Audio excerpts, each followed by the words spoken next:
I'm just so glad you're here. I love your work. I adore who you are. You walk your talk. You're just all that and a slice of no carb bread. There you go. Gluten free if you're in California. Gluten free, yeah. That's right, gluten free. Oh my goodness. So you have you've been helping people talk to people on the other side. You've been helping facilitate a process of guidance. You've been, which we'll talk all about. You've actually supported people, likened to our guest we had last week, Kim Canton. You supported her family in locating her son after the mudslide. Um, where did you start? I mean, did you just have a dream one night when you were 20 and the dream said, "Let there be Catherine, and from now on you'll be like this." I think people are very interested in where do you get your courage, where do you get your bravery, and how did this happen to you? Well, I grew up in Illinois, and when I was 18, I had what I believe was a near death experience. And I really believe that that was influential in setting me up for my gifts. And in that experience, I went somewhere. And I always like preface it. I wasn't doing drugs or anything strange. And I was in my room, and all of a sudden I wasn't in my room, and I was somewhere else. Sort of like when you're on a airplane and you're moving really through the clouds are and I was going very fast forward, and I was like, what what's going on? And I at some point realized I was communicating with these beings with music that had no words. And it occurred to me like, oh my gosh, I must be dead. And I asked these beings, I said, am I dead? And they said, yes. And I was 18 years old. And all I knew was when you died, you met your dead loved ones. I mean, Mhm. I was thinking that's what happened. So the only person I knew at that time was my Uncle Eddie, who was dead. And I was like, okay, well, where's Uncle Eddie? If I'm dead, then where's Uncle Eddie? And they said, you'll get to see him. And I was like, okay. And I continued to move forward. And I would have these thoughts come up in my head like, oh my gosh, my mom's going to find my body. And I would have these kind of freak out thoughts. And then it would just disintegrate as soon as it rose, like everything's fine. And I had this sense of bliss and elation, and it was just incredible. I mean, I've had a child, and not at that time, much later in my late 30s, but nothing in any experience I've had in this realm has ever been that Mm. blissful, that ecstasy, those kinds of ways that people describe it. So I was going forward, and then I got, and off in the distance was this brilliant gold light, and I was moving. Like I had this sense of being in my body or and just, moving forward. Then I stopped moving. And aside from these kind of cloud covering light, which really was a little bit different, and this golden light I was moving towards, I thought, I asked these beings, well, why am I stopping? And they said, you have a decision to make. And I said, what? And they said, you have a choice to make. And I said, okay, well, what's the choice? And they said, you can go back or you can go on. And I pointed towards the light and I said, is God over there? And they said, yes.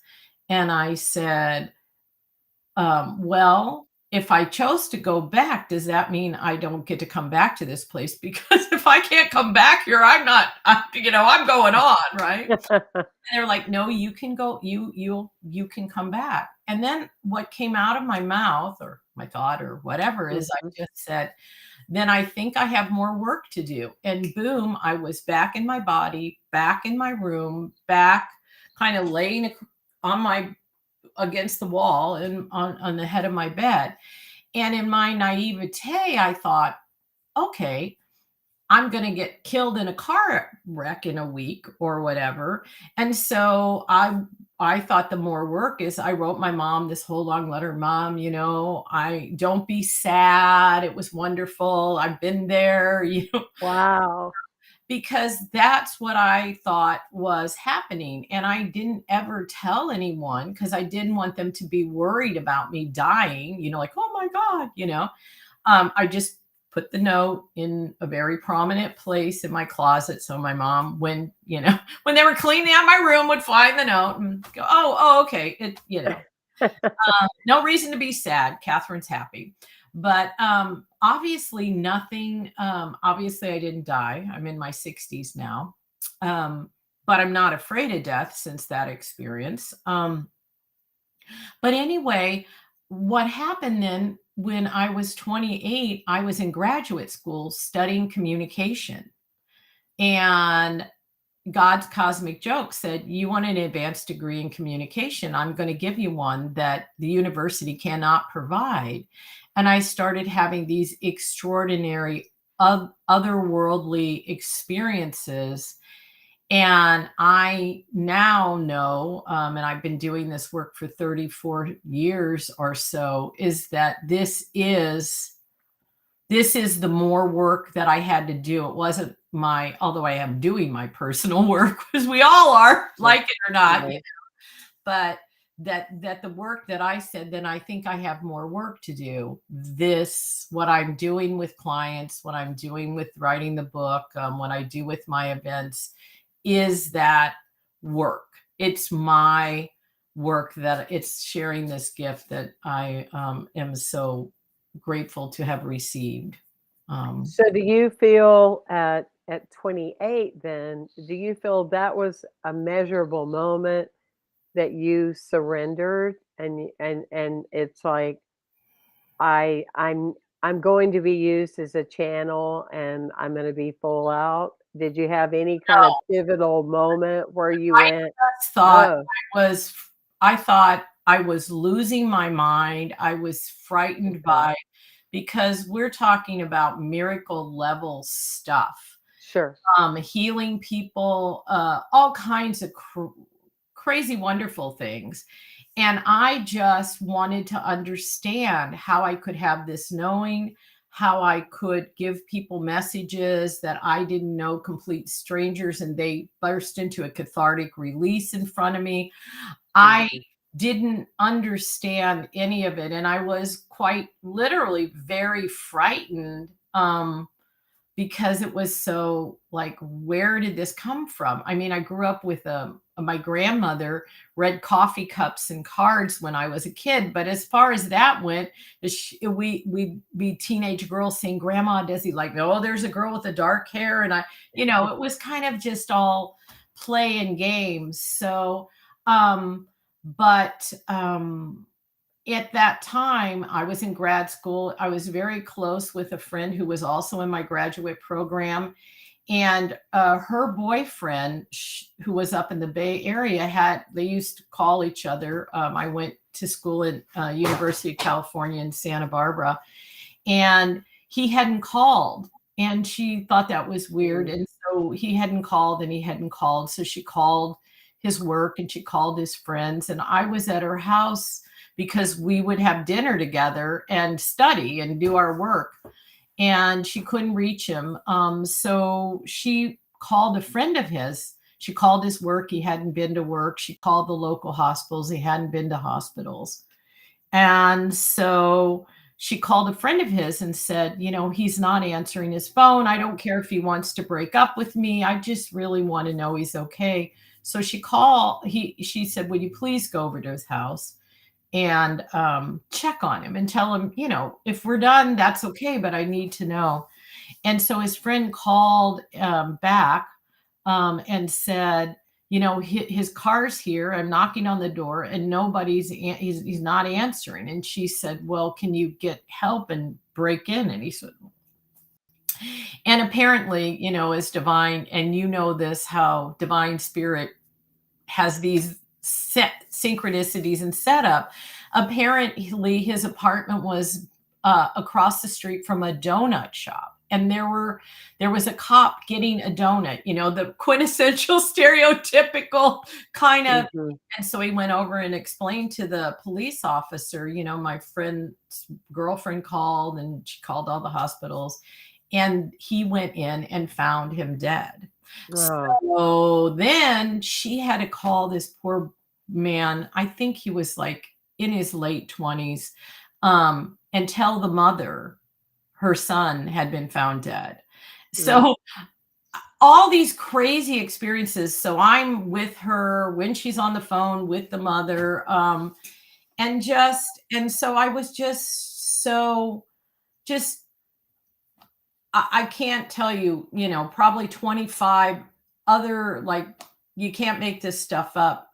Right. And so I was very unclear about what was going on. And my friend's mother said, "Oh, you have gifts of the spirit." And I was like, "What the heck is that?"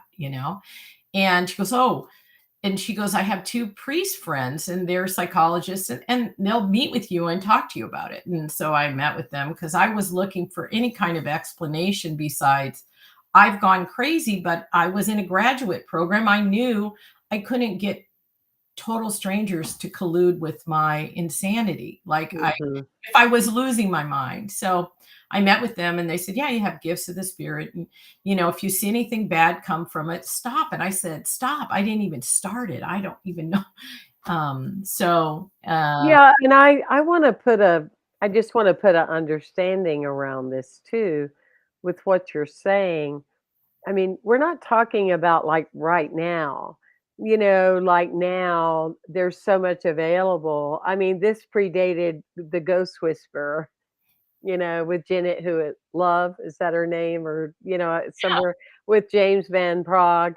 I mean, this is before that. I mean, when we go back 30 something years, um, people, it wasn't like as mainstream. It's still not mainstream with people accepting they have gifts or knowing that they do or anything like that.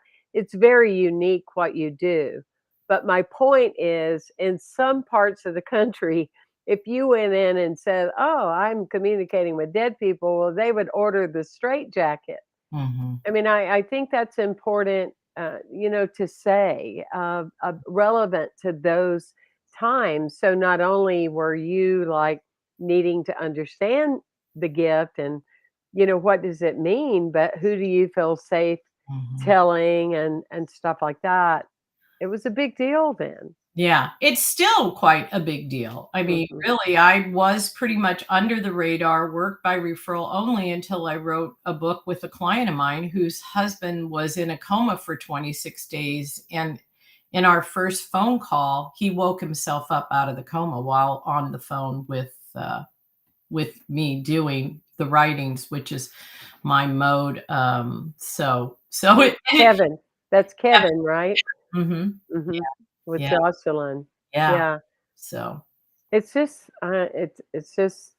amazing. I've had little tiny glimpse that it's interesting that from the very beginning of your life, after the teenage years, you started getting glimpse of the afterlife and clouds and stuff like that, and how I was developed, trained, exposed, whatever the word is, in my own incarnation of a lot of people dying. mhm, And so, 10 years old seeing a cousin drown, mm. 12 years old, my 17-year-old cousin, violent car wreck.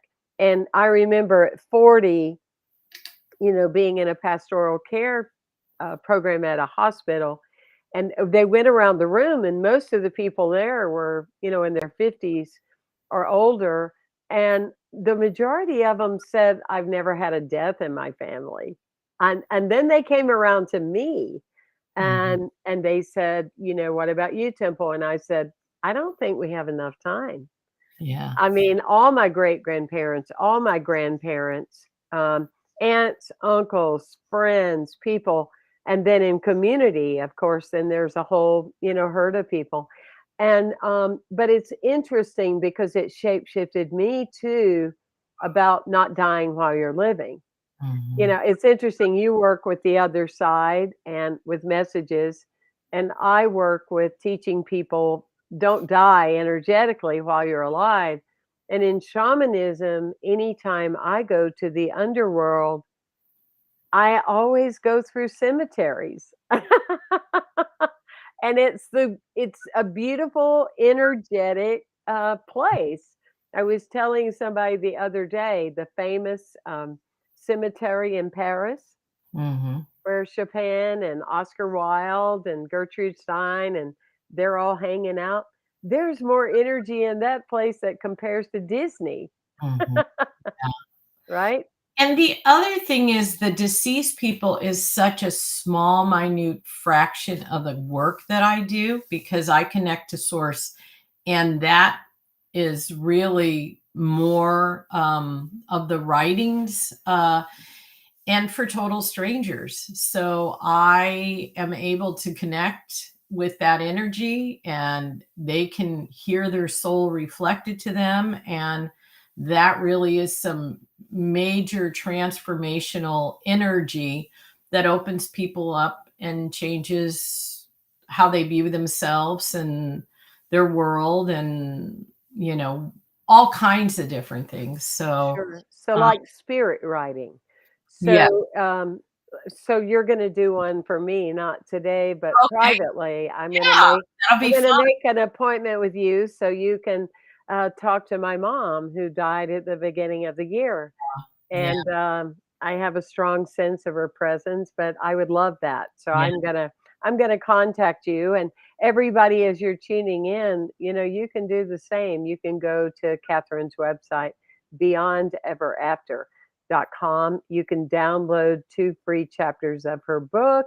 You can get to know her work, but spirit writing is so, so powerful because I think in some cases, I know how you are, I know you, you're full of spirit, you're not ego tripping, but the point being, I imagine some of the clients you work with take some of their biggest breaths after they talk to you. There mhm. must be such relief, yes?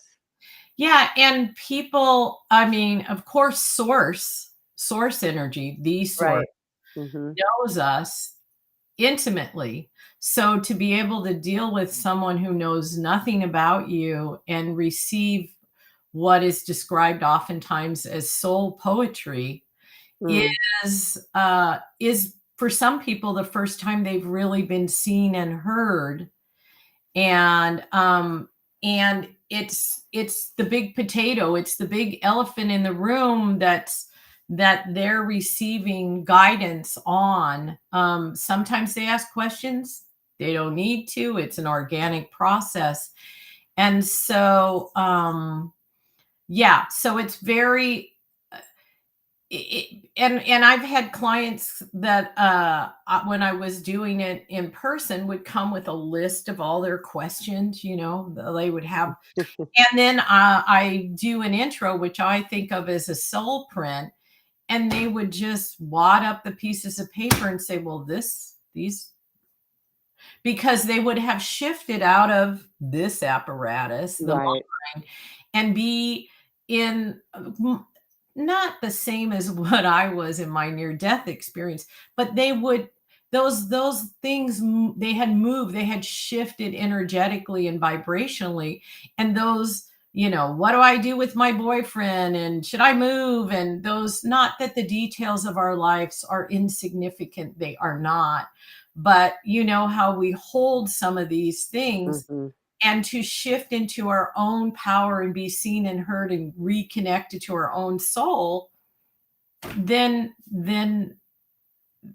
those, some of those things just don't have the fire, and we're reconnected to our heart and soul, so we, all that wisdom that's always coming through the center of us as us is able to flow. So maybe it's kind of the rotor rooter for the soul or something, because Right.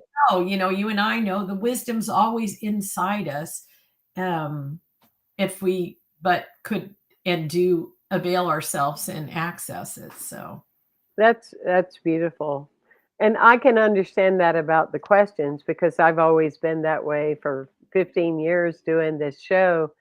I don't like to get caught up on the questions because I don't even know this space will be in and how it will unfold. And and I know that sometimes something's coming from us that may not be part of even what we're here to talk about, but there's a person listening, tuning in, people listening, tuning in, that they go, "Whoa, that's really something." I know back in the day when my intuition was developing more and more and more, in the if when I did a lot more counseling at the time in person, and I would ask for the words that weren't being spoken and the listening part, I found sometimes, it took a good bit of courage to say, "Here's what I'm getting. Here's what's coming through me." Was that easy for you to do, to just start talking when you're like, "Wow, this is a thing here." Well, and I think that, you know, what I knew is I am service oriented. I'm, Mhm. old PTA president, board member, blah, blah, blah. I have a heart of helping people, Yes, yeah, and so I I wouldn't seek out people, but God would send them to me. And I got always it. say I work for God. So if Right, someone finds me, up until when we wrote the book, I was off the grid. So people couldn't find me necessarily. It was all word of mouth. And I've worked with people all over the world, high profile people, but I'm very it's by referral only that I work because right. and I knew that. So my reluctance was there, but my desire to help people, I couldn't negate what I was seeing in what it would do for people and how it would help support, heal, Mm, mhm, whatever. And so I that pulled me forward to be more courageous, but definitely when we wrote the book and I really stepped out, that was like a pure act of courage and bravery, in the sense of, because I'm not just saying I speak to deceased people. I'm straight up can connect you with pure source energy, and that's a big. mm, All my writings start out God welcome, and all of them in go with God. So that's got pretty, it. that could be pretty inflammatory to some sectors. And I just so um so that's what I really think is that that I've always been taken care of Yeah, by spirit. So yeah, but it is kind of scary sometimes. But it's awe-inspiring, and I just can't even believe, I mean, I believe it because I've done thousands and thousands of these writings, but I'm like, "Oh my goodness." You know, I It's been more me growing my belief, God saying, sure. "Girl, Yeah, you gotta get a little bigger here," and mm, just completely hundreds of times having my own. I'm an intelligent woman like you, and say, "How is this possible? This is not possible. I was trained to be a social science researcher. This cannot be," and yet it is. It yeah, is reality. So, yeah. I think, and that's why I love doing this show because I think we unraveled quite a bit of stuff that people may or may not have ever thought about, and um, I'm just reminding everyone, if you leave some comments, I can even ask Catherine some questions right now, but it reminds me of this evolution of, like somebody will see me in front of the room talking or behind a camera and say, "You're such a ham and you love that kind of thing." And it's like, "No, I don't." You don't know that. I learned to love it, Mhm. but no, I didn't. And that was the beginning days that, the high school decided to have school officers for the first time, and somebody pushed me up in the line. Well, Temple has fun. Get her to be the president of the student body. I don't want to. I have to give speeches, or a friend drugged me to an AA meeting one time. Let me see. Okay, I think I'd been sober a few months then. Um, but the speaker didn't show up.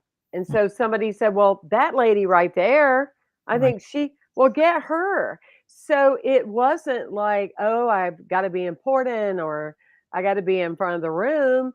I right, finally I finally stopped resisting it right. because it was like, okay, this is what it is. I'm wanting to be in the silent witness protection program, and the universe is saying, "Oh no, this isn't going to be your path. This isn't going to be what you do." And in some ways, it reminds me of coming out of the closet, Mm, as far as my own sexuality, of what in the early days you would have to endure. It does take courage. I right. want to welcome Alice. I see my friend Alice today from Cincinnati. Oh my gosh. And Carl and from Florida and Catherine. We just bless you all in Virginia. Mm, And I'm talking today with Catherine Weisenberg. She is a light and has helped so many souls and so many people mm, communicate as a spirit writer, as a soul writer. You can go to her website, Beyond Ever After. You really want to delve into the book. It's incredible.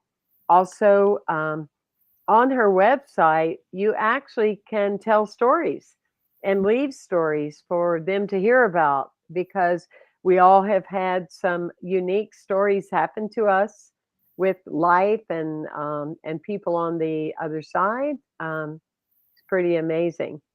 yeah. So, what are some of your um, I know in my work, three or four, or five, six things always come to mind going, yeah, I'm so glad that happened when it did with those people.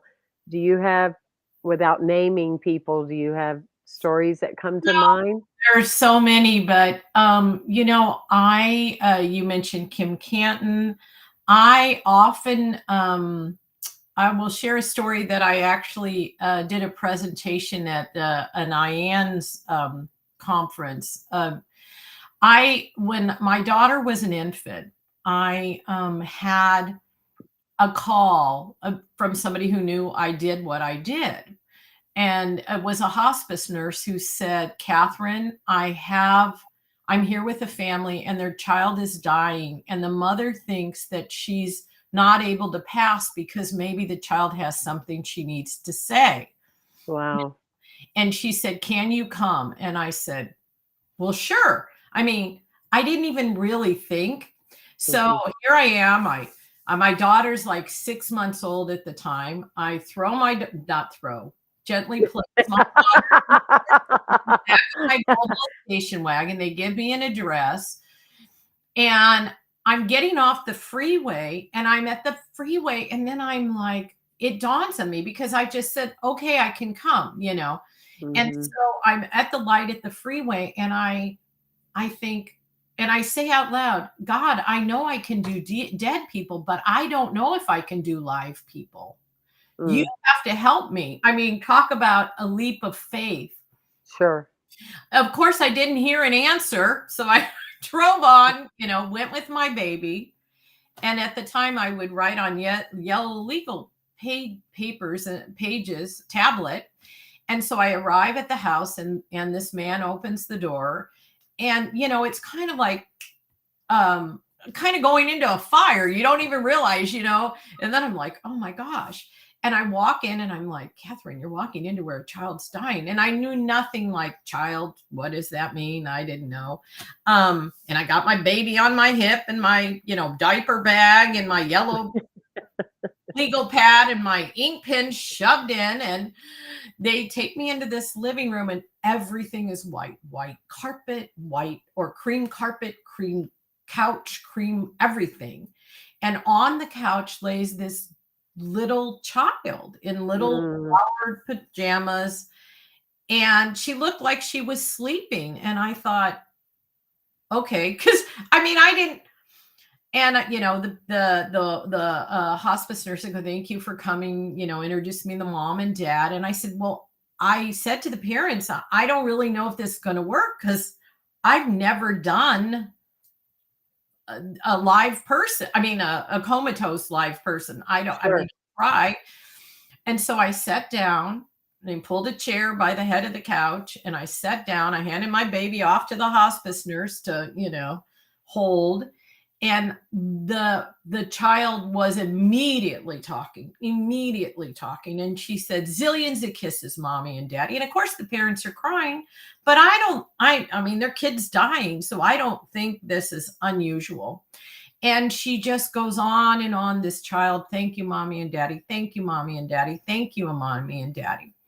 And then she gets to a point where she says, "They cover me in the scent of lilac, mommy." And the mommy just crying louder.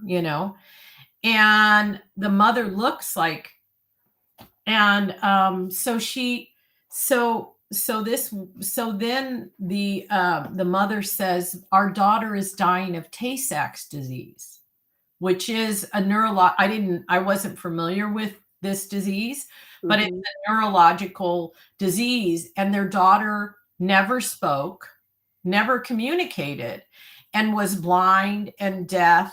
And she said, their child was a couple months old, and then just neurologically, went in another direction, and I guess was diagnosed. I don't know that part, but so she said, and my favorite flower is lilacs. And so when the lilacs would bloom, I would cut them out of my garden and go and hold them under my child's nose, praying that she could at least smell. And I have some experience of life, of beauty in her life. So I mean, straight up, this little girl through me says, "They cover me in the scent of lilacs." So whoever was helping her child cross and transition in death was doing it in the same love of that mother, in her specific way, that she had tried to say, "What's the only way I can give my child beauty in this world? Hopefully, pray God she can smell this lilac." And then they said, she Mm. opened up "Millions of kisses, mommy and daddy." And they said that morning they had bathed their child. And the father said to the mother, or the mother said to the father, "How many times do you think we've kissed this child in her life?" The child was 4. And the other one said, "At least a zillion." So her first messages to them were "Zillions of kisses, mommy and daddy," which meant they heard and received all the love that she was, even though she was like, couldn't communicate in any way or resonate or give any indication they had gotten through to her, that she was able to hear and receive all that love. So Oh, I have. Well, and when you're gifted through that, when that is flowing through you and you are the channel, I mean, that's undeniable, because people don't use the word zillion, that often. So the code, the messages you get, there's no way that somebody can say that doesn't happen. right. You are aware on a small scale that your favorite mastermind partner does spirit writing too, right? Yes, I am. Okay.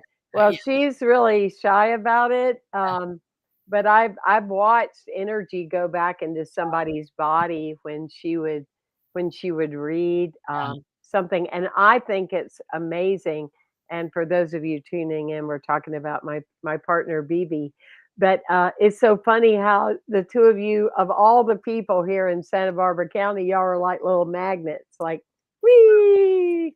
Yeah. It's really, it's A really divine appointment, as we say, huh? yeah, it's really beautiful. Yeah. And I feel blessed by you 100,000 times, and, I love your humility. It's just, it's a statement all in unto its own. Um, I had a question or 2, uh, that's just coming up through me. When someone, dies, and I say die because there's fancy ways of saying it, but ultimately, I feel like we wouldn't be so desensitized if we just call it, what it is. Um, that being said, I don't say rest in peace. I am I missing something? I mean, I know you're not the only spokesperson for the universe, but I feel like you're really tuned in. I don't feel like we just go somewhere and rest. I mean, and is it my type A personality?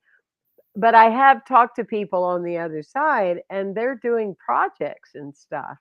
What's your feeling Yeah, about I that? mean, I think that what I encounter, so much is that we have one construction of what death means here, Yeah. which is completely unrelated to what the experience is for the individuals that die. Mhm. Um, it is an unlimited experience. There's no time. I mean, I've done hundreds, I don't know, maybe even 1,000 of these. And uh, there's no time. You can be multiple places at once. Uh, Oh, wow. I need that'd be cool. we live in a very linear reality. So therefore we Mm. think that because we have this linear reality that reality will be somehow as linear. So of course we have to sleep, we have to recharge. They don't have that same they're not in a container like this. They're in an essence, and people do most definitely retain their essential essence, their signature. When I do a writing and I'm connecting with somebody who's deceased, there'll be some weird thing that'll pop out. It'll be like how they hold themselves, but it's very strange things.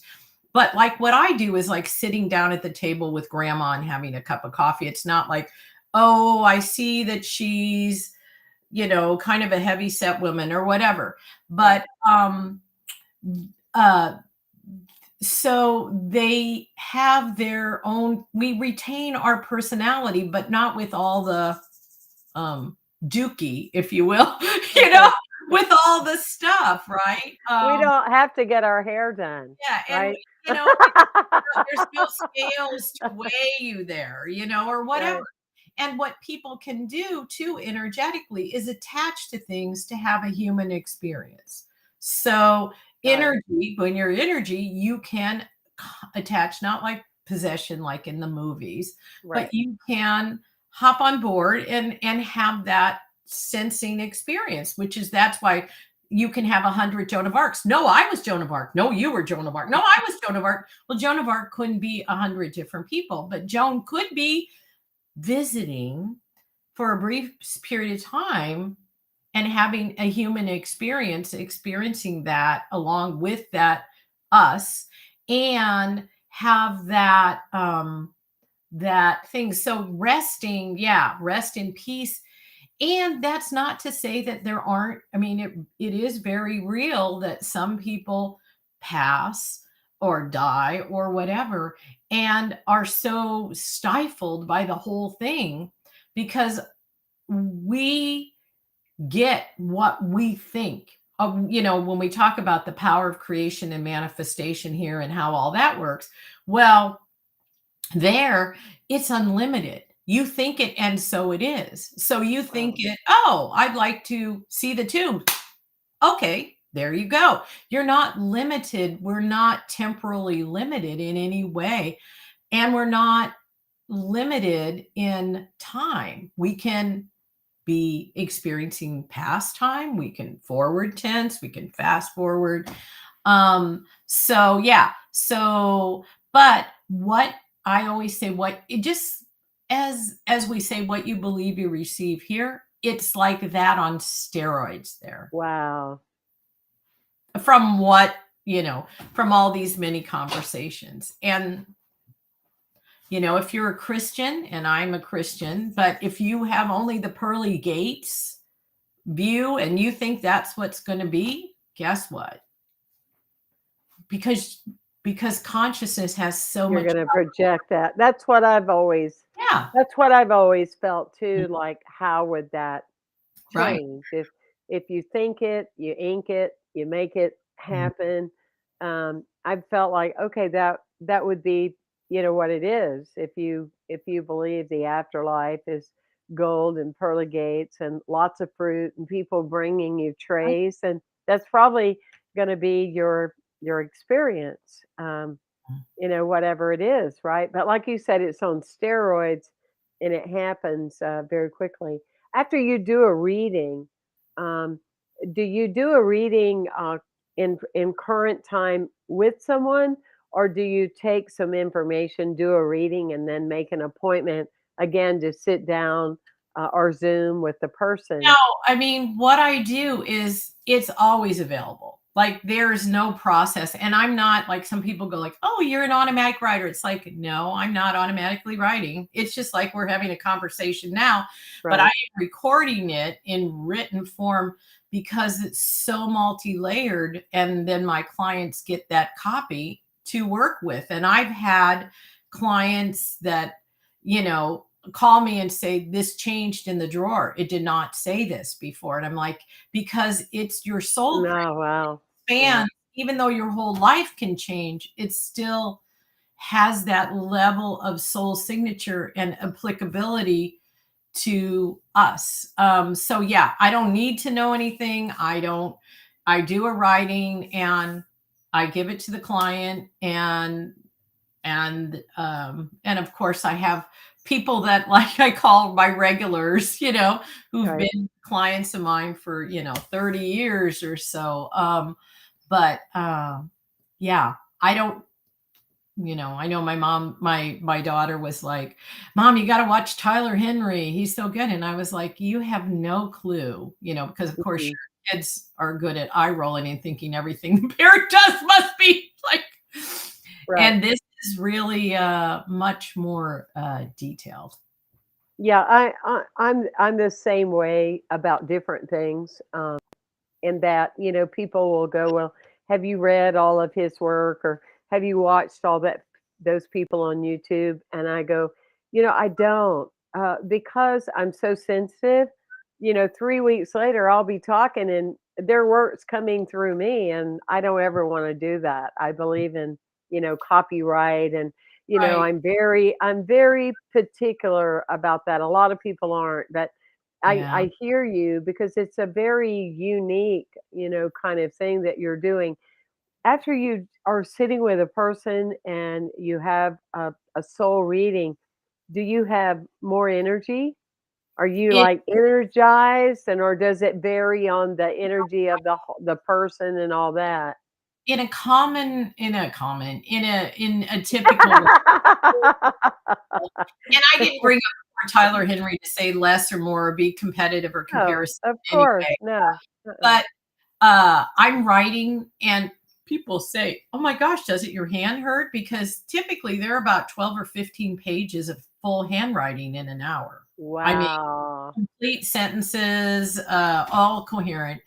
And so, no, I don't ever feel tired or, but people often just, they're kind of trying to process their own, like, what the hell just happened? How could this stranger, what is this? I don't know Right. what. And it's energetic. And it took me years to realize that what I think I'm also doing is I'm opening energy fields. Yes. So it doesn't, but I'm not fatigued by it, or, I get done, I scan the thing, I send it to the client or I mail it to them and I go do the dishes, it's just part of Yeah. life. So, For you, it's just how it is, how you roll. Well, I can't stress enough being a shamanic healer, and I say that just to impress upon the point of that with so many people through the years, I see they have fragmentation because of the death of someone else, a grandparent, a lover, a friend, a cousin, or whatever. And I can't say enough about it, of how important it is that people work with you.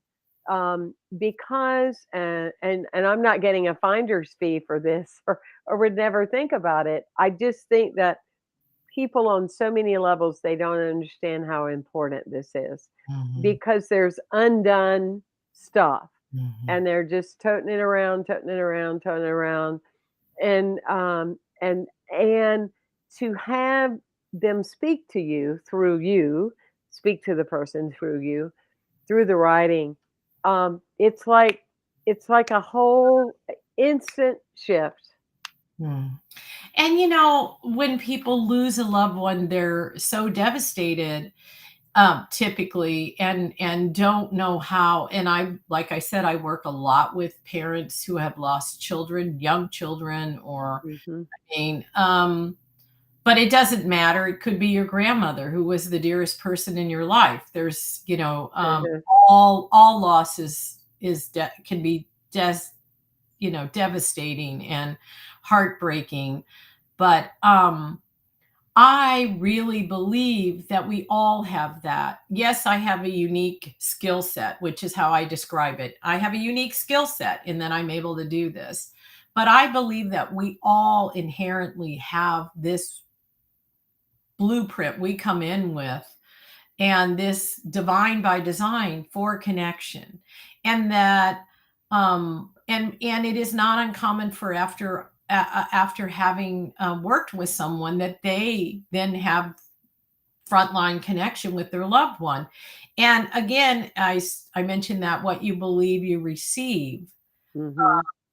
And so I think we all, if you sense your mother there, or you sense, that what our mind says that can't be real. Oh, I made that up. That wasn't true, or whatever. And I say, it is true. And give yourself that, because that widens, just like I got widened over all these years Mhm. in what I couldn't deny. It was true and it was happening. And my mind would never be able to explain it in a rational, logical way. I still can't. And I'm okay with that. But Right. I know that we all have that capacity. Love is such a powerful energy. It may be the most powerful force in the universe. And we all are connected to that. So I say, you know, get the book.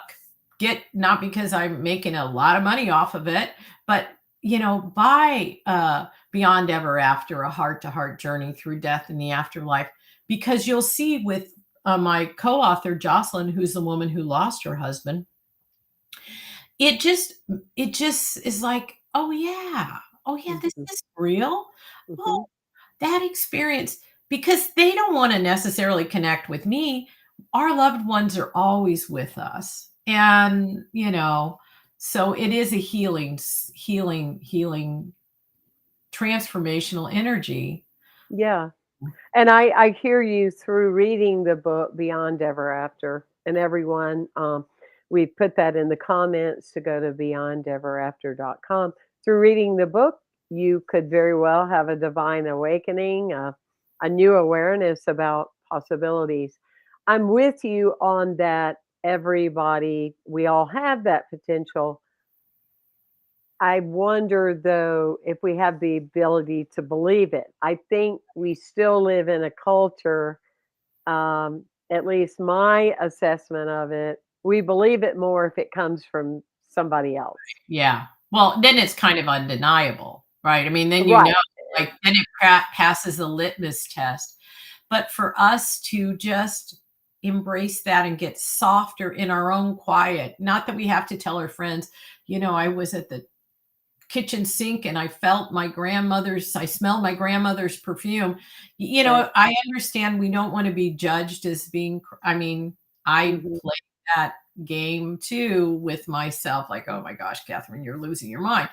But if we get soft with it, I think we make our perceptual field a little bit more open to be receptive to those outreaches from our loved ones who surely Mhm. want us to know they're happy, they're thriving, they're, please don't be sad. And just as we Yeah. would want our people we love to be sad. Yeah, and please sometimes all of you remember if your parents didn't get along on this dimension, they may not be together.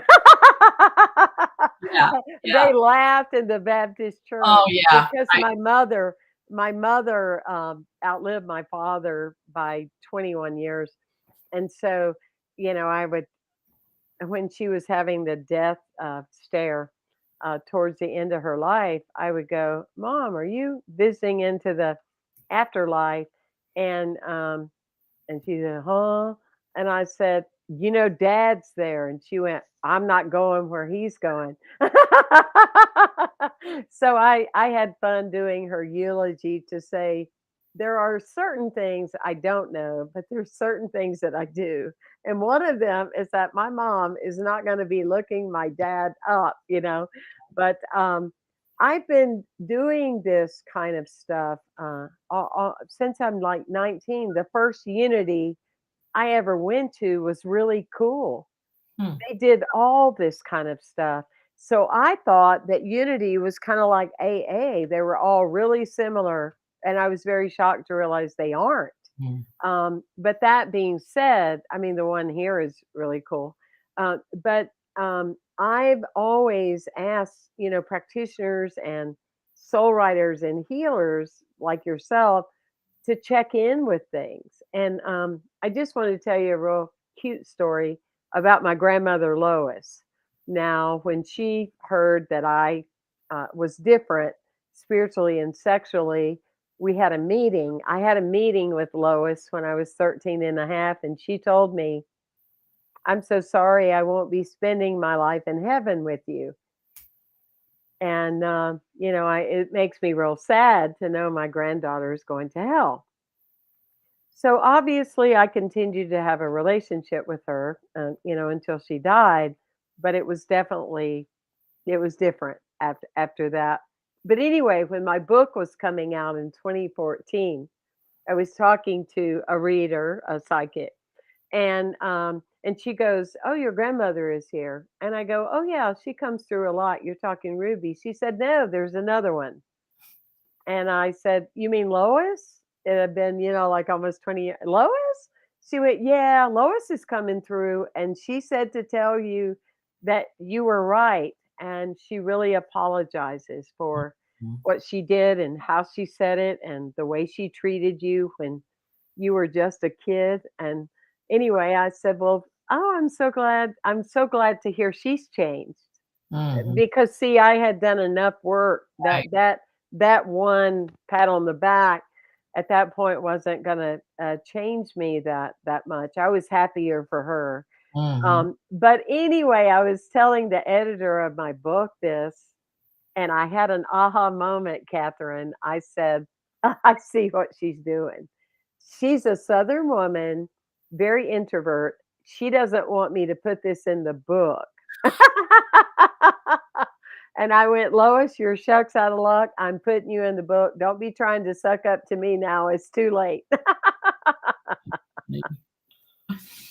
But I think you point out a good point is sometimes people are connecting because they need resolution, not Yes. because we who are here need it, but because they have the grander perspective and they want to clarify the undone things or the misdone things or Hmm. um so a lot of times I think that if God hasn't arranged people to find me, their relative has the deceased one has arranged it because they have Uh, something important to share because there is a lot of resolution. And just as we know, we have so many different perspectives as the same event. you know wow. Yeah. talk, we leave so much unsaid or unprocessed. Sometimes we die before we ever get to that point, or for whatever reason, we're so inhibited here by our face saving or whatever it is that we're doing, that we can't have those meaningful clarity moments and say, this or that. So, That's very well said. You gave me an entirely different shift today because as a spiritual comedian, which I practice being sometimes, I always would say, and it's funny, I would use Joan of Arc. mm, Like, why do people think, in their past life or that they have to be Joan of Arc and Joan of Arc comes through? And that really explains that to me a lot. I thank you for that mm. because, like you said, the spirit of Joan of Arc may come through 100 times, but through different people. That's really powerful, Catherine. And that even though we are in the hereafter, we still want to have a human kind of contact experience. Mm, And that's a mhm. way to do it because we're not I mean, I think this whole well, it's a whole other thing about ghosts and apparitions and all that. But yeah, it definitely, but it's our attachment that it has to be linear, that we import a template of how life is here. I got up and Mm, I did this today. And if I have a memory, it had to be my memory that I experienced because can't have a memory of something that I didn't experience. But that right, doesn't mean that I had a past life and I was Joan of Arc, and it's very controversial, and sources written a lot about it in writing. right. So It's amazing. Well, I'm gonna stay on with you after this show and make my appointment because I'm due. It's been a while, but like I say, I've believed in this work, and I always have along the way some kind of reading because it keeps my energetic presence there and keeps me young. I just can't say enough about it. And I love the work you do. It's absolutely amazing. So you were talking about part two. So the beginning of the year, let's get you on another show and do part two okay, because great. there's so much to the work. I mean, the hour's like 5 minutes. It's already, Yeah. it goes by so fast. But for all the people on the planet, thank you for saying yes, and thank you for doing this work. Thank you. Thanks for having me. Really, thank you for Opportunity. allowing yourself to serve. And And I I think it's just reminding us that we all have this capacity. I mean, yes, I do it in the way that I do it, but we all have the capacity to connect and to connect with our soul and our heart and our loved ones and our deeper levels of ourselves. And like you started off, it takes bravery. it Mhm. takes it takes letting go of our precepts somewhat, and letting the divine flow and trust the divine in us and the divine that surrounds us and the divine that goes on before us and will come after us. Mm, So absolutely. I want to thank everyone for tuning in, and I know that you've loved this show. And please share it with others, and so they can benefit as well and connect. And go to templehayes.com and find out other things that we are doing. I told you about the 2 free chapters that you can get to get you jump started while you're waiting on your copy of your book to come from Amazon, Beyond Ever After. With Catherine and dig into this. This is a great time as we're moving into the holiday time, holy day time. It's a great time to start nurturing some new gifts in your life. I mean, let's birth something new, but this would be an ideal time or for you to contact her. And if you find yourself going into the season and you have a reason that the season still isn't wonderful for you, this would be a good time to clear this and clean this up. So this is why we do what we do, is to offer tools and opportunities, wonderful people so that you can be on fire for life. Um, Catherine, thank you so much, Well, and bless you for being here. thank you for all the ways you embody that for all of us and demonstrate uh, that we can live on fire for life and even beyond, right? And So, even great. even beyond. So Thank you so much for being here. So grateful.